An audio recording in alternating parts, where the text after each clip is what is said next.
Hello, good afternoon po.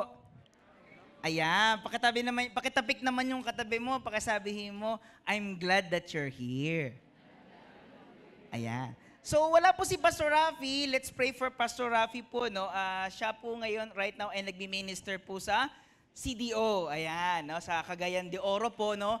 At ang iyong lingkod po ang naatasang magbahagi po ng salita ng Panginoon. Okay lang ba 'yon? 'Di ba? Ayan, so tuloy-tuloy po tayo sa pag-uusap natin, changed life. Pakisabi nga po na malakas, change life. So last week, pag-usapan po natin si Joseph, di ba? Sabi po natin, may ups and downs ang buhay. Pero ano nga yung natutunan natin last week? In bad times, hindi ba katapusan ng mundo? In good times, hindi ba katapusan ng kwento? And this afternoon po, ang pag-uusapan naman natin ay si Elijah. Ayan, no? Sige, may ups and downs ang mundo, pero ano ba talagang ginagawa ng Diyos, no? Pagdating sa mga ups and downs na yan sa ating mga lingkod ng Panginoon. Amen? Can we open our Bibles po to 1 Kings 17 verse 1? Before we proceed, can we all pray? Manalangin po muna tayo.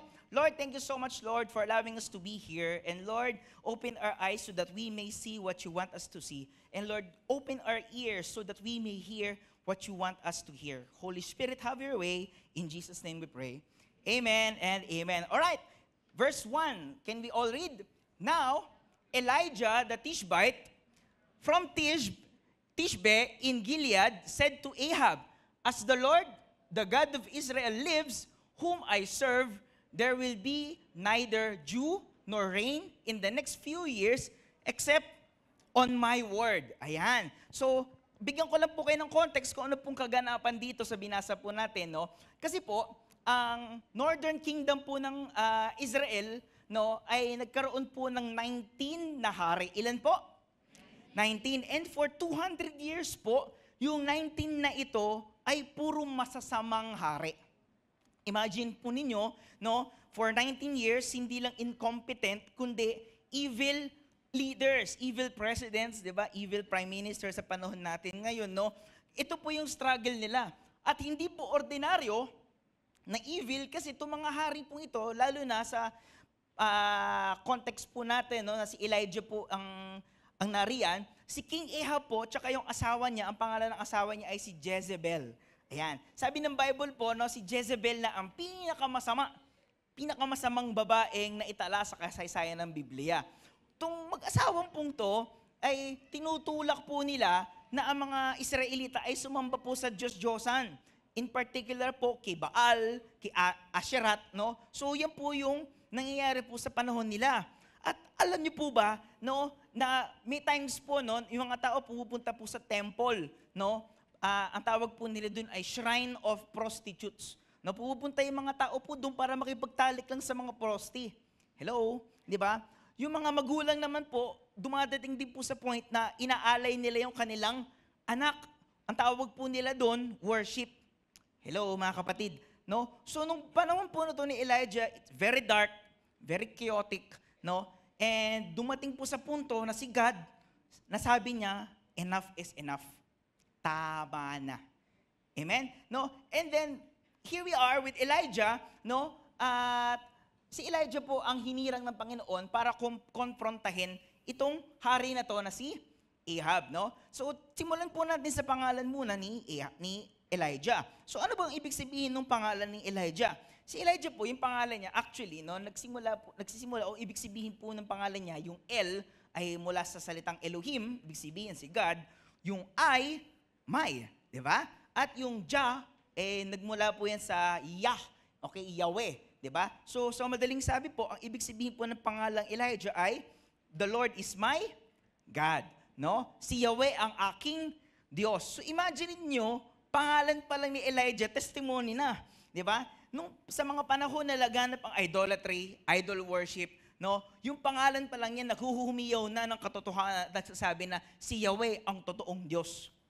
Amen? Walang ibang Diyos kundi si Yahweh. Maliwanag? Amen po ba mga kapatid? No? So pangalan lang niya at very interesting po, no? Na si Lord, hindi gumamit ng army, no? Hindi siya gumamit ng malalaking sundalo para po pabaksakin ang paghahari ni Ahab, no? Tsaka ni Jezebel.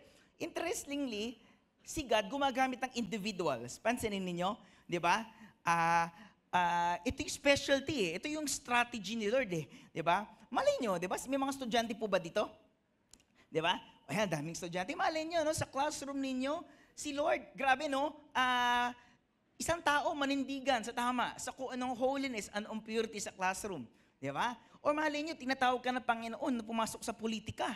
Di ba? To stand up for truth against corruption and good governance. Amen? Di ba? I don't know about you, no? Pero si Lord, ito yung kanyang specialty. Dito nag-specialize si Lord, raising up an individual to make a lasting difference. Amen? Kaso nga, ito matindi, no? Balik tayo sa verse 1. Sabi sa verse 1, no? Sabi dito, no? Now, Elijah, the Tishbite from Tishbe in Gilead. Ayan. So parang sinasabi, no? Si Danny, taga Caloocan. Ayan, di ba? So, si Kuya Dodoy, taga Caloocan. Di ba? So, sino ba si Elijah? Wala. No? Kasi ito po, si Elijah, ito po yung first time na binanggit siya sa Bible. At wala tayong alam sa background niya, except sa, taga saan siya? Taga Tishbe. Kaya nga Tishbite. Di ba? So, ito po si Elijah, wala, bigla na siya sumulpot, no? Tinawag siya ng Panginoon at sinabi niya sa King Ahab, sige, dahil ganyan ang trato niyo sa Panginoon, 'di ba? Magkakaroon ng tagtuyot. Hindi uulan hanggang sabihin kong umulan. Ang tapang po, tama po ba? 'Di ba? No? Pero sa pagkakataon pong ito, biglang may nangyaring kakaiba. Bakit? No? Kasi tingnan niyo parang nung nag-declare po siya ng war, kasi parang war po parang declaration of war ito. Pero po naman, sabihin mo sa hari, no? What do you call this? Hindi magkakaroon ng ulan. Di ba? So parang sa panahon po natin, parang nung pandemic, parang may economic collapse, di ba? Pag sinabing economic collapse, ayan, kailangan mo ng pera, wala kang ma-withdraw sa bangko. Correct? Di ba? What do you call this? Brownout, walang tubig. No? So chaos po ito. At si Lord, biglaan, di ba? Si Elijah siguro habang binabasa ko po itong verse na ito, parang siguro si Elijah at the back of his mind, gigil na. Di ba? Parang laban na to, fight na to, di ba? Ready na siya na to fight King Ahab. Pero po, may nangyari. Pansinin po natin. Verse 2. Sabi po, no, then the word of the Lord came to Elijah, "Live here, turn eastward and hide in the Kerit ravine." Teka lang, parang, ano to Lord? Bakit, kala ko ba laban? Kala ko ba fight? Pero bakit ganun? May iba akong pupuntahan. Anong nangyari? Kasi po, alam niyo po, sabi ni Matthew Henry, ayan. Si Matthew Henry po, isa po yung kilalang theologian, no? Pag tayo po nagbabasa ng Bible, hindi po masamang gumamit ng commentaries. At isa po sa mga mapagkakatiwalaan po na writer ng biblical commentaries ay si Matthew Henry. Sabi po ni Matthew Henry, yan, God hides Elijah literally to preserve his life for the next phase of his prophetic mission. Bakit ba tinago ni Lord? Kasi sabihin nyo nga tinago. No? Bakit ba tinago ni Lord si Elijah? Kasi marami nagsasabi, ikaw ba naman takutin mo yung hari. Diba? May death threat yan malamang. Amen? So, pero, di ba, sometimes, no, si Lord, minsan pinoprotektahan tayo. Pero death threat aside from protection, kung gusto po tayong gamitin ng Panginoon, hindi lang protection, kundi preparation. Can you say with me, preparation? Di ba? So, sabihin, inihahanda. Gustong ihanda ni God si Elijah. Bakit? Kasi, sige, malaking laban to. We will come against the King Ahab and Jezebel. Pati yung sistema ng gobyerno ng panahon na yon. Kaso Elijah, bago ka sumugod, I want to prepare you. Gusto ko ihanda kita. Kumbaga, preparation muna bago platform. Shaping muna bago sending. Hello? At for some of us, bakit nasa ganitong season? Paano nga ba piniprepare ng Lord ang mga anak niya for a bigger purpose? Okay na ba? Pag-usapan natin to? Alright, number 1. Okay, God shapes us in hiding. Yan. Can you say with me, hiding? Grabe, no? In hiding. Susugod na, pero si Lord, pina-eastward pa si Elijah. Saan siya pinapunta? Pakita nga natin ulit yung verse na yon. Sabi sa verse 2 and 3, sa Kerit Ravine. Ayan. Ano ba ibig sabihin ng Kerit Ravine na yan, Kuya Rod? Kerit, nagsimula po yan sa wika, or ang pinagmulan pong lingwahe niyan ay Hebrew. Kasi po ang Old Testament ay nasulat po sa wikang Hebrew. Pag sinabi pong Kerit, ibig sabihin po is to cut off or to cut down. So para pong punong kahoy na pinuputol to the roots. So yun po ang ibig sabihin niyan. So bakit hiding, Pastor Rod? Simple lang, no? Si Elijah, no? Inalis ng Panginoon sa kanyang comfort zone. Biruin mo, nag-declare ka ng drought, ng tagtuyot, no? Sabi sa commentary, kung i-research mo, hindi naman siyempre naubos agad yung resources during the time, no? Pero si Elijah, dito may tinuturo ang Panginoon, no? Sabi ng Panginoon, no, may gagawin ako sa loob mo, within you, 'di ba? Kaya inalis kita, kaya itatago muna kita. Mga kapatid, no, sometimes hidden seasons are holy seasons. Amen po ba? No? Parang ganito yan eh. Minsan, ginagawa ng Diyos, no, na dinadala ka niya sa iyong Kerit Ravine season mo. 'Di ba? Parang dati dumidepende ka, ang dami mong pinag-aasahan, dumidepende ka sa trabaho mo, dumidepende ka sa pagkakitaan mo, and then all of a sudden, parang na-shake, parang nagulo, no? Kerit Ravine season mo yan. 'Di ba? Ngayon, sabi dito, no, para maintindihan natin ng lubos, no, may kwento po kasi, no. Okay na ba magkwento muna ako? 'Di ba? No? Isang araw po, mayroong isang ibon, 'di ba? May ibon, 'di ba? At winter season po kasi.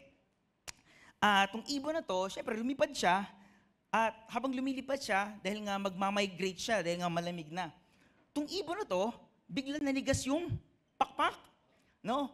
Hindi niya maipagaspas yung kanyang pakpak, no? At tong ibong to ay biglang nag-crash land sa isang pananim, no? So nagreklamo yung ibon, tweet, tweet, tweet, tweet, tweet. Di ba? Hindi na ako mabubuhay, tweet, tweet, tweet, tweet, tweet. Di ba? Naninigas na yung pakpak ko, gusto ko lang naman mag-survive. Di ba? Lord, ano ba to? Di ba? Yung ibon nag-pray, di ba? Alam nyo, habang nagre-reklamo yung ibon, no? Biglang mayroong dumaan sa kanyang baka. Sabi nyo nga, baka. Alam niyo yung baka? Cow, di ba? Tapos, tong bakang ito, pumunta, no? Sa ibabaw nung ibon. Tapos, alam niyo na kung ano nangyari. May bumagsak. May bumagsak na pupi. Ayan, alatang ano, tatay ako, no? Yung mga story ako, no? So, may bumagsak na dumi doon sa ibon. Nagreklamo na naman yung ibon. Ano ba to, Lord? Gusto ko lang naman makasurvive. Pero nabagsakan po ako ng, alam niyo na, di ba? No? Galit na galit ng ibon. Hanggang sa unti-unti habang nagagalit siya, teka, umiinit. Umiinit. Siyempre, mainit po yun, amen? Di ba? Mainit, di ba? Kaso, Lord, ano ba naman to? Mainit nga, ang dumi-dumi ko naman. Alam nyo, nagpadala si Lord. Tanangin nyo ako, ano? Nagpadala si Lord na napaka-cute na nilalang sa buong mundo. Walang iba kundi yung tinatawag po nating pusa. No? Alam niyo po, anong ginawa ng pusa? Nilapitan niya yung ibon. Meow, meow. Tapos dinilaan niya yung ibon. Diba? Diba? Dinilaan niya yung ibon. No? Sabi ng ibon, ang bait-bait naman ng Lord. Lilipad akong malinis. Pero anong nangyari? Tanongin niyo kung ano. Kinain ng pusa yung ibon. Diba? Diba? The end. Diba? Well, anyway, minsan kasi may mga bagay na, alam mo yun, diba? Minsan, nauuna yung reaction, nauuna yung emotion natin, di ba? Pero hindi natin alam si Lord, may reason. Sabihin mo nga, may reason. Kung bakit natin nararanasan yung mga bagay, no? At minsan, yung Kerit Ravine na season na yan pala ay preparation po natin. Alam niyo po, no? Si Elijah, hindi madali yung kanyang mission na gagampanan rather, no? Siya ay haharap para kalabanin ang isang sistema for 200 years. Idol worship, false god, no? So he has to be prepared. Pero paano ba talagang pine-prepare ng ang tao ng Diyos, no? Alam niyo po, 2010, no, medyo bata pa po ako, no, high school pa ako, dumating po ako sa GTC around 2008. Pero mga 2010, maliwanag na po sa akin na ako gusto kong gamitin ng Lord to make disciples bilang isang ganap na cell leader, no? Pero 2010, masasabi ko po na medyo ready na ako, no? Mag-open talaga ng full blast na cell group. Sabi po ni Pastor Rafi, Rod, wag kang a-absent.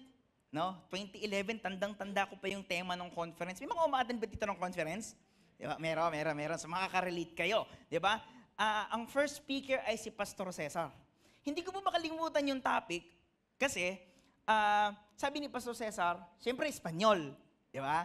Pero tapos meron siyang translator, tama ba? May interpreter siya. No, siyempre tinagalog ko na lang ha. So sabi ni Pastor Cesar, sino dito ang handa ng sumunod sa Panginoon? 'Di ba? Siyempre, ang dami lahat kami, maging ako. Ako, siyempre gusto ko, excited ako, 'di ba? Kasi alam ko at the back of my mind, kapag sumunod ka sa Panginoon, may blessing. Amen? 'Di ba? Laging sinasabi ni Pastor Rafi, if you mind God's business, He will mind yours, no? Tapos, ang sabi ni Pastor Cesar, no? Ready ka na sumunod sa Panginoon? Kami naman, yes. No? Ang sagot ni Pastor Cesar, then ready na maganda ka na durugin ka ng Panginoon. Be prepared, no, na i-break ka ng Panginoon. Diba? Hindi ko maintindihan kung anong break na yun. Diba? Up until yung preaching na yun, naranasan ko siya. No? May mga times na nag-attempt po ako mag-open ng cell group, tapos iniwanan ako ng mga inopenan ko ng yung mga dinidisciple ko. Meron ba dito mga cell leader iniwanan ng disciple nila? Meron ba? No? Nasakirit ravine ka ngayon. Di ba? Alam niyo po, nung ako po college, no, 3,500 na lang po yung aking tuition fee, hindi ko po namin mabayaran. Buti na lang, sinagot ng lola ko. Di ba? Fast forward, nakabangon ulit ang ministry, pero dumating naman ang pandemic, di ba? Nangalbo yung aking people ministry, no? If I'm not mistaken, 4 o 5 na lang yung natira sa mga tao ko po, no? Na pinagkatiwala ng Diyos. Tapos namatay pa po yung tatay ko sa COVID, di ba? Grabe, sunod-sunod, nalubog kami sa utang, no? Pero alam niyo po, no, by the grace of God, I am what I am right now today because I believe, no, pinagdaan ako ng Panginoon sa Kirit Ravine. And I believe the same is true sa inyo. No? That kung ano yung pinagdadaanan nyo, hindi yan walang purpose.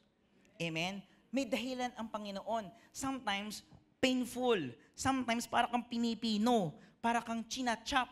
No? Binibreak ka. Pero may purpose po yan. No? Yung mga Kirit Ravine na moments ng ating buhay, yung season na yan ng ating buhay, may purpose po yan. Amen, mga kapatid? No? And that is para maihanda ka ng Panginoon for a bigger purpose, for a greater purpose. Maliwanag ba, mga kapatid? No, pwede ba natin palakpakan ang Panginoon dyan? Sabi po ng isang nire-respeto, no, na Christian literature writer, no, si A.W. Tozer, sabi niya, it is doubtful that God can bless a man greatly until he's hurt him deeply. At yun ang totoo. Di ba? Some of you are being hurt deeply, again, but not without purpose. Di ba? And maybe God is breaking you today because He is preparing you for tomorrow. So ano ulit? Number 1, in hiding. God shapes us in hiding. Number 2 po, God shapes us in lack. Ayan. Sa kawalan, sa kakulangan. Si God, inihahanda po niya ang kanyang mga anak. Okay? After si Elijah, nung i-break siya, no? I-break siya ng Panginoon, di ba? Ito naman, tuturuan ng Panginoon, no, si Elijah na maging 101% na dumidepende sa Panginoon. Total dependence sa Lord. Bakit? Tingnan po natin ang salita ng Panginoon ulit, no? Verses 4 to 6. Sabi po ng Biblia, you will drink from the brook, no? And I have directed the ravens to supply you with food there. Di ba? So he did. So sumunod si Elijah, no? So he did what the Lord told him. He stayed at the Kerit Ravine. The ravens, sabi niyo nga ravens, brought him bread and meat in the morning and bread and meat in the evening. And he drank from the brook. Ang galing, no? May tagtuyot, pero merong brook. May batis sa Tagalog. Di ba? Tagtuyot, no? Sino mga vegetarian dito? Mga vegetarian. O si Lord nag-deliver ng meat. So okay ang meat, ha? Anyway, joke lang. No? Anyway, mga kapatid, no? Ito, napakalupit. Di ba? Inalis si Elijah sa kanyang comfort zone, pero ang tindi ng provision ng Panginoon. Ang taga-deliver niya ng gardenia, tsaka ng sangyupsal, raven. Uwak. Di ba? No? Hindi food panda food uwak. Di ba? Sa gitna ng tagtuyot, merong bukal. Samantalang ang mga tao na iniwanan niya, kung saan in-isolate siya ng Panginoon, no, hirap na hirap sila makakita o makahanap ng tubig. Ay, ang tindi po. Di ba? Mga kapatid, no, kidding aside, no matter what happens, you can count on God. Ito yung tinuturo ng Panginoon kay Elijah. I will be faithful and I will provide. Maybe, I don't know if you are in that season, no, na dati may pinangahawa kang security mo, yung negosyo mo, yung trabaho mo, yung side hustle mo, 'di ba? Pero ngayon wala ka na matakbuhan. Wala ka na maasahan kundi ang Panginoon, no? Maybe, no, baka kaya nangyayari yan kasi baka yan yung moment na o sitwasyon ng buhay mo na kung saan gusto ka ng Diyos ngayon para matuto ka na umasa sa Kanya. Kasi minsan, no matter how good we are in our profession, no matter how good we are in what we do, no, may mga bagay na kapag hindi tayo natutong dumepende sa Panginoon at sa sariling lakas lang natin, no, mas mahihirapan tayo ng lalo, no? So, sa pagkakataong ito, no, para maintindihan natin, alam nyo, may isang solo parent, no? May isang solo parent na hindi niya, alam niyo naman po ang buhay ng solo parent, tama? 'Di ba? Mahirap, no? At may isang solo parent po na hindi niya alam kung saan niya kukunin yung pang-diaper niya, panggatas niya sa kanyang anak. Alam niyo, itong babaeng ito, everyday, lagi niyang binubuksan yung kanyang bintana, no? At lagi siyang nagpe-pray ng malakas out loud, no? Lord, ikaw ang aking provider. Lord, ikaw ang aking tagapagligtas. Lord, wala na po pambili ng kailangan ng anak ko, pangkain namin. Lord, ikaw ang aking provider. Araw-araw yun ang kanyang prayer. Pero alam niyo po, itong babaeng to, mayroong kapitbahay. At itong kapitbahay niya, atheist. No? Sabi ng kapitbahay niya, wala kang utak. Walang Diyos. Ang ingay-ingay mo. Di ba? Tapos, araw-araw, ganoon. Itong babae, lagi siya nagpupuri sa Panginoon, Lord, I know you will provide for me today. Di ba? Hanggang itong lalaking atheist na to, na puno, na bad trip po talaga. Alam niyo kung ano ginawa ng atheist? No? Pumunta siya sa supermarket, pinuno niya yung isang, ano bang tawag doon? Push cart. Di ba? Ng mga grocery. Tapos, pagkabili niya, nilagay niya sa pinto ng babae. Tapos, dinorbell niya. Takbo, yung atheist. Di ba? Tinignan niya sa bintana. No? Pagbukas ni mother, no, kanyang gate, inulit na naman ni mother. Lord, napakabuti mo talaga. Di ba? Lord, grabe, ang dami pong grocery. This is more than enough for today. Tapos, yung atheist, sabi ng atheist, wala ka talagang utak. Ito yung resibo. Ako yung bumili. Walang Diyos. Alam niyo, sabi ng babae, tarangin niyo ako kung ano.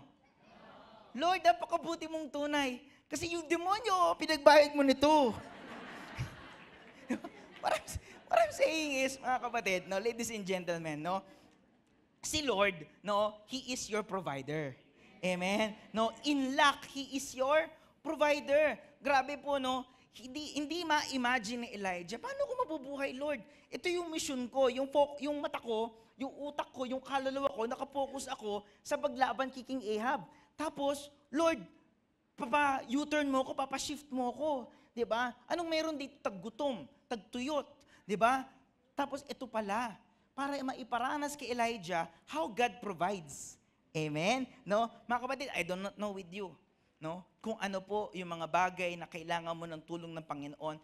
Pero kapag natuto kang dumepende sa Kanya, 101% you will experience Him like never before.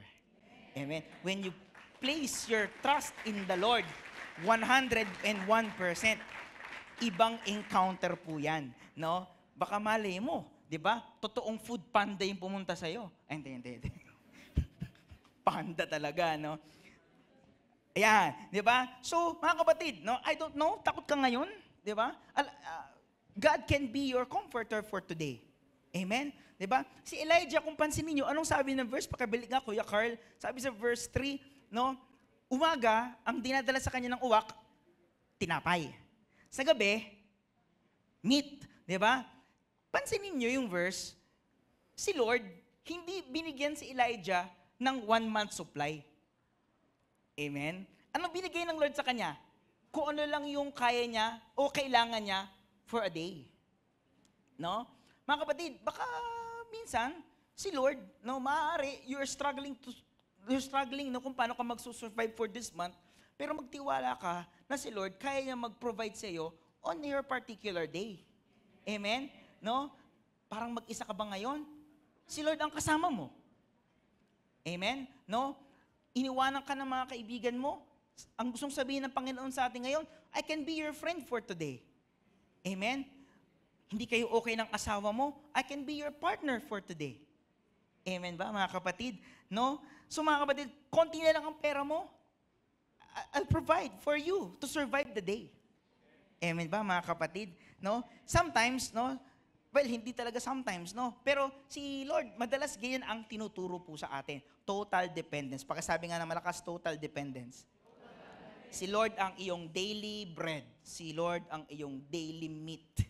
Amen, mga kapatid. Number 3. Ano nga yung number 1? Paano tayong minomold ni Lord? God shapes us in hiding. Number 2, God shapes us in lack. And number 3, no? Ano po?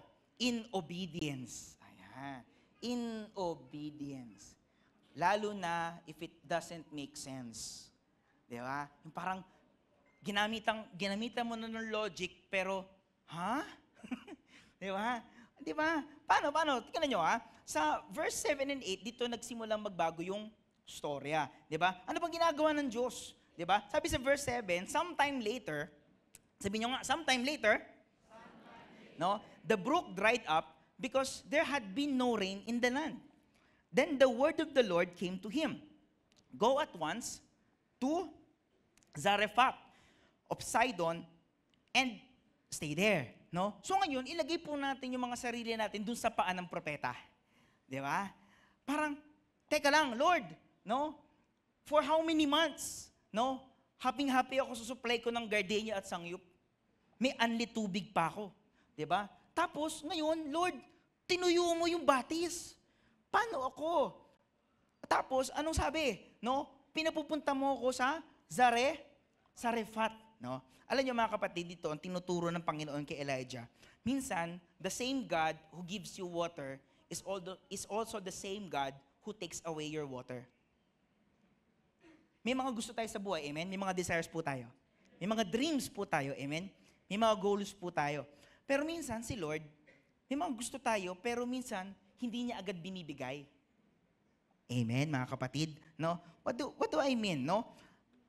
Halimbawa, no, ang church po natin, isa po to sa perfect testimony na kung paano tayo minold ng Lord. Alam niyo po, wala pa ako sa church, pero if I'm not mistaken, starting 2007, nagsimula po mag-commit po ang Grace Testament Church to intentional discipleship. Na hindi lang po tayo magsisimba tuwing linggo, kundi ang bawat isa po sa atin, may nagdi-disciple, may nag-aalaga. No? Na kung saan, na gagabayan po natin, tutulungan natin na makilala sa Panginoon ang bawat isa. Amen? No?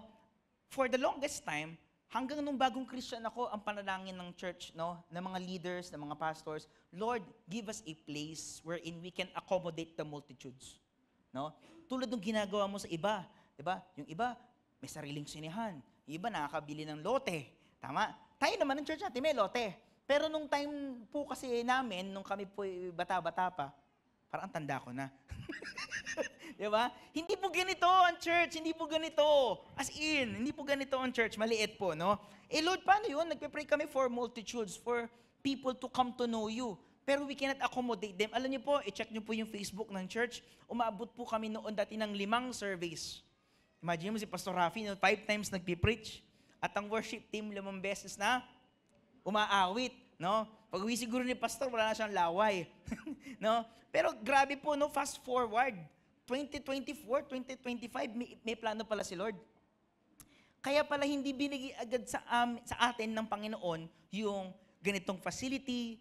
Kasi ang plano pala ng Lord sa atin, multi-site. Multi-site. No? Paano multi-site, Rod? Diba, meron po tayong outreach sa Libis. May outreach tayo sa 2nd Avenue. Kanina nalaman ko, may outreach pala tayo sa Balingasa. 'di ba? Meron po tayong official na daughter church, GTC Valenzuela. Dito ba yung mga taga Valenzuela ba dito? Palakpakan naman natin yung mga team Valenzuela natin. Ayan. 'Di ba? Meron tayong GTC Malabon. At meron pong bago, alam ko, GTC Santa Maria, Bulacan. Right? No? So, andito pala sila. Hello po. Ayan. So, grabe no, ito pala yung plano ng Lord. So, may mga bagay na kaya pala wini-withheld muna ng Panginoon, hindi mo na binibigay kasi may mas maganda siyang plano. No? Minsan, kaya nakakaranas ka ng ganyang moments, no? Tagtuyot moments, kasi gusto ka ng Panginoon, alisin na dyan. Comfort zone na eh. Naging comfort zone na po ni Elijah, yung daily, may nagde-deliver sa kanya ng gardenia, tsaka sangyup. Tsaka anli tubig. No? So, si Lord, it's about time. Move on, move forward. Punta ka sa verse 9. May magpapakain sa'yo doon. Amen, mga kapatid. No? Alam niyo po sa verse 9, no? Diyan po magbabago palalo yung story. Paganda yung story, pero wala na po tayong time na basahin yan. Pero kung ako po sa inyo, I encourage you, basahin niyo po verses 10 to 16. No? Sino po dito nakanood ng pelikulang The Karate Kid? Ayan. Hindi yung kay Jackie Chan na, kay Jaden Smith na, yung original. Ayan. Yung 1984. Di ba? Yung si Miyagi tsaka si Daniel. No? Utang na loob po, pag nyo isipin na pinanganak ako noong 1984. Pero ang ganda po kasi ng pelikulang yon, no? Si Daniel po, gusto niyang magpaturo mag-kung fu kay Mr. Miyagi. Di ba? Pero ang nangyari, instead na turuan siya mag-kung fu agad, sabi ni Mr. Miyagi, paint my fence.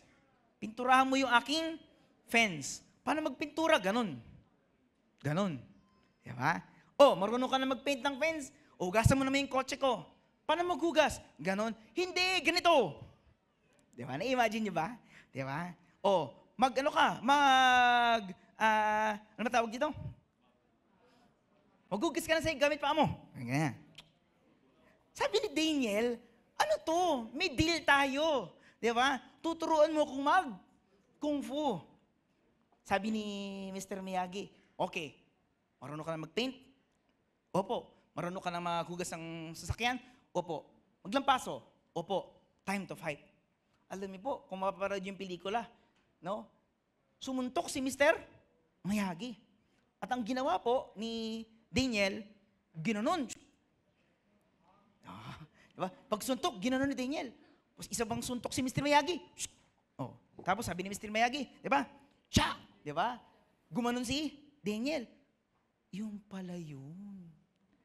Kaya siya pinag-aaral magpintura, maghugas ng kotse, at maglampaso, kasi basic pala ng kung fu. No?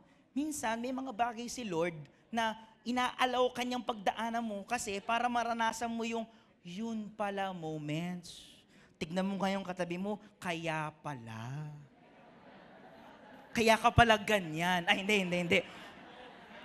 Di ba? Grabe, no? Inay ko. Di ba? Napainay ko ka. No? But anyway, mga kapatid, no? Si Elijah, bakit ganun, Lord? Bakit kailangan kong umalis? Alam niyo po, pagpapatuloy po natin, no? So, si Elijah, nag-move on, nag-move forward, pumunta siya. Siguro naglakad siya mga 100 miles, 200 miles, and then na-meet po niya itong babaeng widow, babaeng balo. No? At dahil sinabi sa kanya ng Lord, verse 9, may mamimit kang balo, siya magpapakain sa'yo. Sabi ng babaeng balo, di ba? Ay, sabi muna ni Elijah, Madam, nagugutom po ako, pakainin niyo ako. Sabi ng babaeng balo, ha? Hindi mo ba alam? Ikaw alam ba hindi nakakaalam? May tagtuyot. At itong lulutuin ko para sa aming dalawa ng anak ko. May harina ako dito, may oil ako dito, gagawa ko ng cake, after nito, mamamatay na kami. Kasi huling pagkain na po nila yon. Alam nyo, makinig kayo sa mabuti. Dahil napagdaanan ni Elijah yung Kerit Ravine, napagdaanan ni Elijah ng matuyuan ng batis, alam nyo, ang sabi ni Elijah, grabe, hindi mauubos ang harina mo. Hindi mauubos yung langis mo. No? Magluto ka, hindi kayo mamamatay. No? To cut the long story short, verses 10 to 16, no? At for how many months tumagal po yung kanilang supply? Di ba? Tumagal yung kanilang unli cake. Yun po ang kauna-unang tala ng Biblia sa Goldilocks. Di ba? Pero grabe po, no? Grabing milagro. Pero bakit tumapang ng ganun si Elijah? Paano dumaan sa Kerit Ravine? Amen? Dumaan sa season ng pagtuyo. Minsan ayaw natin ng Kerit Ravine. Ayaw natin ng tagtuyot. Pero sa tagtuyot na yon, sa Kerit Ravine moments na yun, kung saan pinutol ka ng Lord, kung saan ka umaasa, dun ka lumalago, dun ka lumalalim. Doon, mas lalong nagmamature ang iyong pananampalataya. Amen? Ito matindi. Hindi lang only cake. May trahedyang nangyari. For some reason, yung anak ng babaeng balo, yung kaisa-isang anak ng babaeng balo, namatay. Siyempre, naghuramentado po itong babaeng balo. Ang sabi po ng babae, pumarito ka ba, Elijah? Kasi pinagpalit ko ang totoong Diyos na si Yahweh at sumamba ako kay Baal.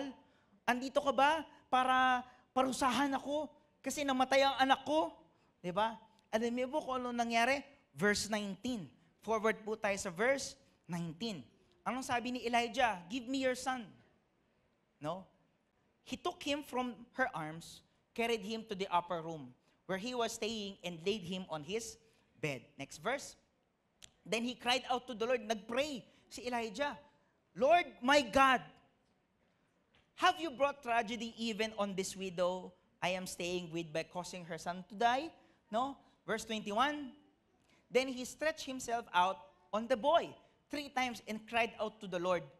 Now, imagine niyo, no? Pinatong niya yung anak, yung bangkay ng anak, in-stretch out yung mga arms ng bata, no? At ito yung pinagpray niya, Lord, my God, let this boy's life return to him. No? The Lord heard. Sabi niyo nga, the Lord heard. Elijah's cry, and the boy's life returned to him, and he lived. Grabe po. Ito po ang kauna-unahan. Wala pa pong nakagawa nito nung time ni Elijah. Siya pa lang ang unang record sa Bible na may patay na nabuhay. Matindi kesa po sa unli cake, sa unli flour, sa unli oil. Ang isang batang namatay, bumalik yung kanyang buhay. Bakit nagawa to ni Elijah? Kasi nga, sabihin mo nga sa katabi mo, kasi nga. Pinagdaanan niya yung Kerit Ravine. Naranasan niyang matuyo, di ba? Matuyuan, di ba? At ito ang resulta, no? Alam niyo po, merong isang church, ang pangalan ng church ay Elevation. Ang kanilang slogan ay, see what God can do through you. And maybe, no, God is telling you the same thing this afternoon. See what God can do through you. Kung si Elijah, hindi niya napagdaanan yung Kerit Ravine, hindi niya napagdaanan yung matuyuan siya ng batis, no? Walang babae, walang anak po na muling mabubuhay, at walang babae na makakilala ulit at magbabalik loob sa Lord. Nagbalik sa Lord, nagbalik loob sa Lord yung babae. Tingnan niyo po ang verse 24. Pakitingnan natin ang verse 24. Kuya Kyle, sabay-sabay natin basahin. 1, 2, 3. Then the woman said to Elijah, now I know that you are a man of God, and that the word of the Lord from your mouth is the truth. Wow! Di ba? Kanina na-establish natin, pinagpalit ng babae si God, kanino? Kila Baal. Di ba? Tapos ngayon, ito nanumbalik sa Panginoon, itong babae, bakit? Nakita ng babae ang kilos ng Panginoon sa buhay ni Elijah. How about it? Di ba? Hindi kaya yung pamilya mo, yung asawa mo, yung anak mo, kapatid mo, yung mga tao na kapaligid sa iyo, lalapit din sila sa Panginoon eh. Di ba? Ang tanong lang, no, nakikita ba ng mga mahal mo sa buhay, yung pagkilos ng Diyos sa buhay mo? Amen? Hindi kaya kapag pinagdaanan mo itong Kerit Ravine, pag pinagdaanan mo yung pagkatuyuan sa buhay mo, hindi kaya makikita ng lahat, no, ng mga tao sa paligid mo, ng mga loved ones mo, yung kapangyarihan ng Diyos sa buhay mo? Amen ba mga kapatid? Imagine, ano yung may kasabihan tayo, di ba? Lalo na ngayon, kakatapos na ng graduation, tama po ba? May kasabihan tayo, ang kabataan ang pag-asa ng bayan. Alam niyo po, may bago akong kasabihan. na gustong i-introduce sa inyo. Di ba? Ang kabataang totoong binago ni Kristo ang pag-asa ng bayan. No?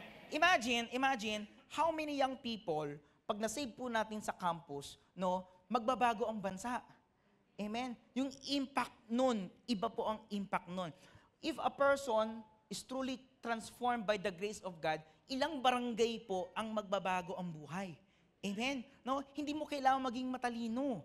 Diba? Amen? Hindi mo kailangan maging magaling. Although hindi mo tinuturo ng Bible na kailangan mo maging magstay na matawag dito, hindi magaling o hindi matalino. Hindi po ganoon ang ibig sabihin ko. Pag nabago ka ng Diyos, imposible na wala kang mahawahan. Amen ba? Wala kang ma-impluensyahan. At baka pinagdadaanan mo yung pinagdadaanan mo ngayon kasi balang araw gagamitin ng Panginoon yung mga karanasan na yan nang sa ganun, ang kapwa mo ay makakilala sa Panginoon. Imagine mo, no, dati kang lulong sa sugal. Dati kang lulong sa drugs. Dati kang lulong sa pang-chichiks. Di ba? Imagine, you can minister to those people with the same experience na katulad mo. Amen? Bakit? Inapagdaanan mo. Amen? Si Elijah, napagdaanan niyang matuyuan. Si Elijah, napagdaanan niyang masaktan. Si Elijah, napagdaanan niyang maputulan. To cut off from the things na dati yung sinasandalan. Hindi kaya, no, na tulad ni Elijah, doon sa babaeng widow, ikaw na lang, no? Ikaw ang gagamiting matindi ng Panginoon para sa iba.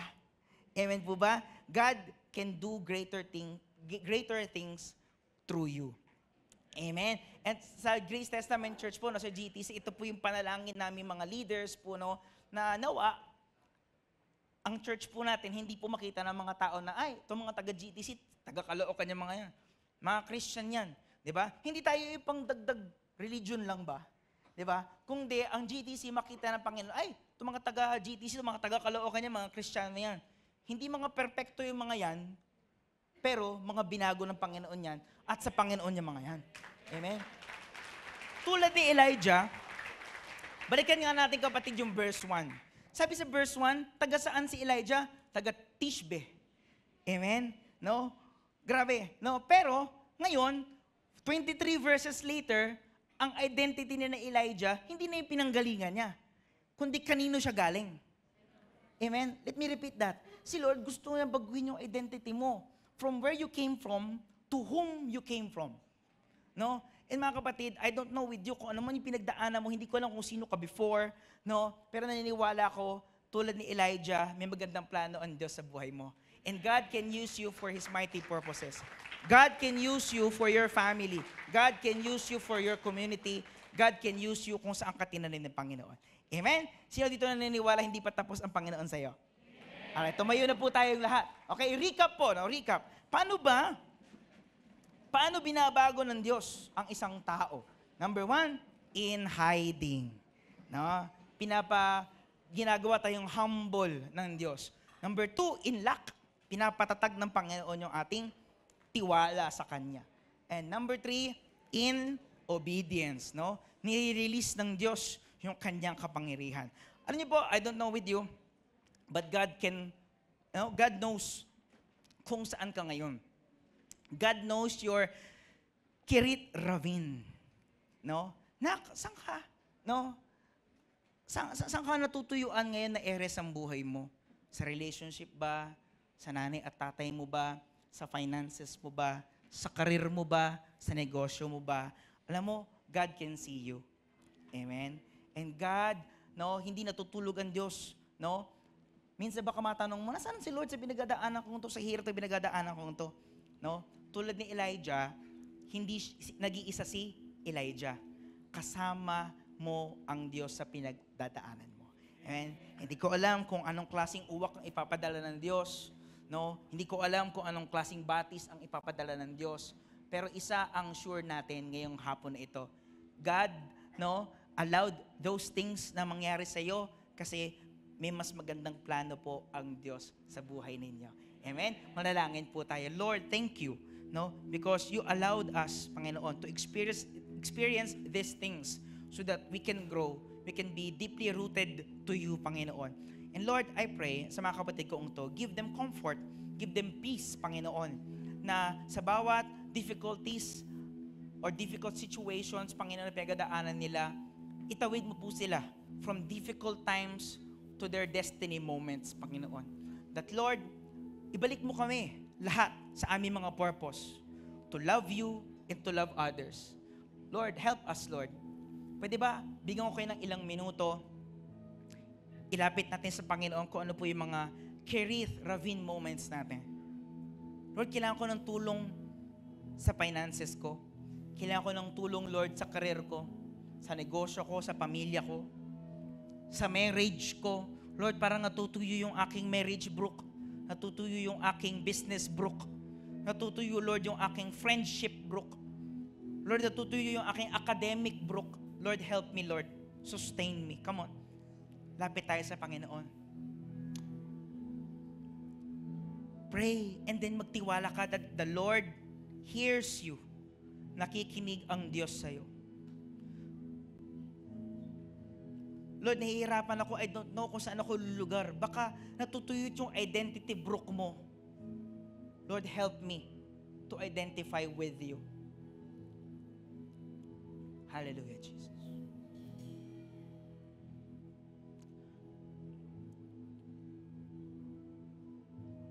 Lord, I pray for those who are in ravine right now.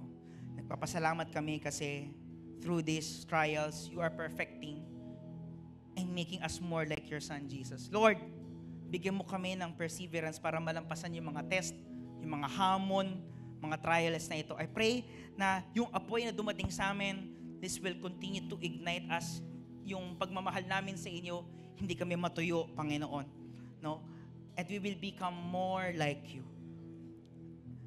Can we just sing this song? Ang ganda nung kantang inaawit natin, no? The Wonder of Your Love. No? Sabi nung kanta, the wonder of your love will break the chains that bind us. I don't know if you treat your Kerith Ravine situation as your chains, at naniniwala ko kaya kang itawid ng Panginoon. Let's sing, let's worship the Lord this afternoon. Come on, let's continue to worship the Lord.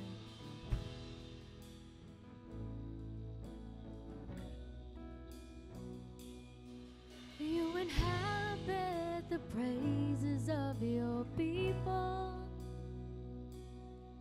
You delight in the glory of your song. In the love of the Father we will worship. In the kingdom of God we find our home. The wonder of your love will break the chains that bind us. The power of your touch releases us to worship. Sing out to God, sing hallelujah. With all we are, we will worship you. Holy is your name, holy is your name. Sing out to God, sing hallelujah. With all we are, we will worship you.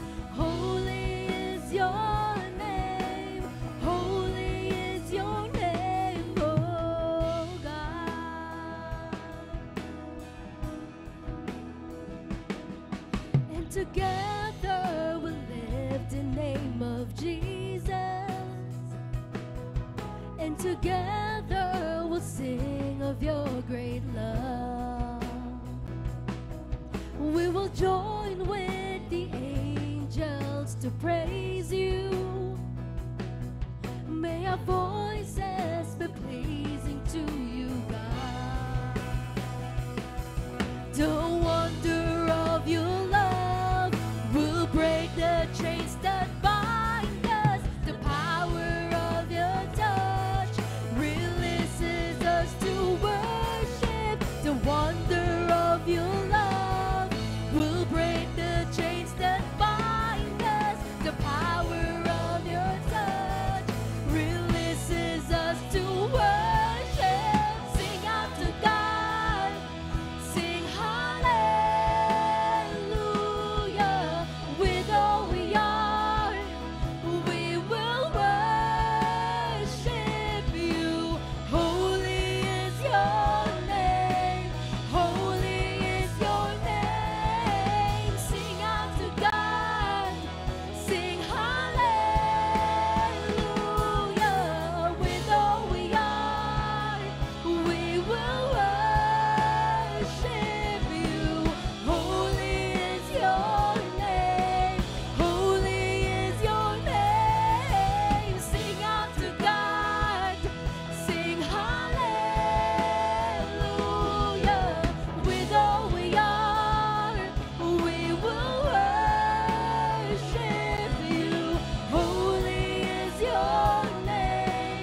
Alam niyo mga kapatid, no?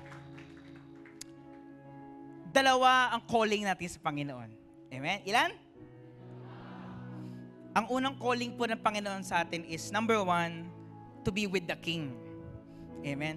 Sabi po ng Bible, Ephesians chapter 2, verses 8 to 9, "For we are saved by grace through faith, not by works so that no one can boast." Amen? No? Nung tinanggap niyo ang Panginoong Hesus bilang inyong Panginoon at tagapagligtas, tumugon kayo sa unang panawagan ng Panginoon. No? And that is to be with the King, our Lord Jesus Christ. Pero ang pangalawa pong pagkakatawag ng Panginoon sa atin, no, ay to do the kingdom work. Sabi niyo, kingdom work. Bakit? Anong sabi ng sumunod na verse? Verse 10. "For we are His workmanship, created in Christ Jesus for good works, which God prepared beforehand that we should walk in them." Alam niyo, ang gusto ng Panginoon, ang isa sa mga dakilang bagay na gustong paggamitan ng Diyos ng buhay po natin, makatulong po tayo ng Diyos. Maging katuwang po tayo ng Diyos sa pagpapalago ng Kanyang kaharian. Alam niyo po, I don't know with you, no, pero marami pa po sa mga kapitbahay natin, kaklase natin, mga mahal po natin sa buhay, hindi pa nakakakilala sa Panginoon. May gusto po akong sabihin sa inyo this afternoon, na kung sila po ay hindi makakilala sa Panginoon, maliwanag po ang sabi ng Biblia, Romans 6:23, "For the wages of sin is death." Pagkahiwalay po yan, eternal separation po yan with the Lord. And bilang tayo po na mga anak po ng Panginoon, if we will not do something about them, kung hindi po natin ipapakilala ang Panginoong Yesus sa kanila, eternal separation po ito. Hindi po ito simpleng kerit ravin. Ito po ay eternal damnation. No? I don't know with you, pero kung ako sa atin lahat, no, gusto ko maging kabahagi ako ng pangalawang calling. Amen? No? Nanay mo, tatay mo, kapatid mo, kailangan nila si Jesus. Amen? Balang araw, meron kayong grand reunion sa langit. Amen? Diba? Yung mga kapitbahay mo. Pero this time, hindi ko lang kung may mga first-timers po tayo this afternoon. Tulad po nito na binabasa po natin, no? May plano po ang Panginoon sa inyo. If this is your first time here in Grace Testament Church, welcome po. Hindi pala pakabati mga first-timers natin. Kasi naniniwala ko na hindi aksidente na naimbitahan ka sa hapong ito. Sabi po ng verse na yan, "But the free gift," sabi nyo nga, free gift. Libre. Ano ba itong libreng regalo ng Diyos na to? Buhay na walang hanggan. Hindi to kiritravin na pagkahiwalay yung kanina. Ito good news. Panghabang buhay mo na makakasama ang Panginoon. Paano? Pagpatuloy natin yung verse. Anong sabi doon? Eternal life in Christ Jesus our Lord. Gawin mo lang Panginoon ng buhay mo ang Panginoong Yesus. Mga kapatid, mga minamahal po naming first-timers, no? How can you become a children of God? Pastor Rod, parang gusto ko yun eh. No, gusto ko yun. I want to be with the King forever. Paano ba? Dalawang bagay lang po. Number 1, repent. Sabi nyo nga po, repent. Baka may mga bagay na kailangan ka ng talikuran kasi pabigat mo yan. Hindi mo yan may dadala sa habang buhay o sa magpakailanman, sa eternity. No? Baka may kailangan kang talikuran mo yung lahat ng kasalanan. Yung kasalanan mismo, kailangan mong talikuran. Number 2, believe. Sabi nyo nga, believe. Kailangan mong paniwalaan na ang Panginoong Yesus namatay sa krus para sa'yo. At yung kasalanan mo, bayad na, pinatawad na. Amen?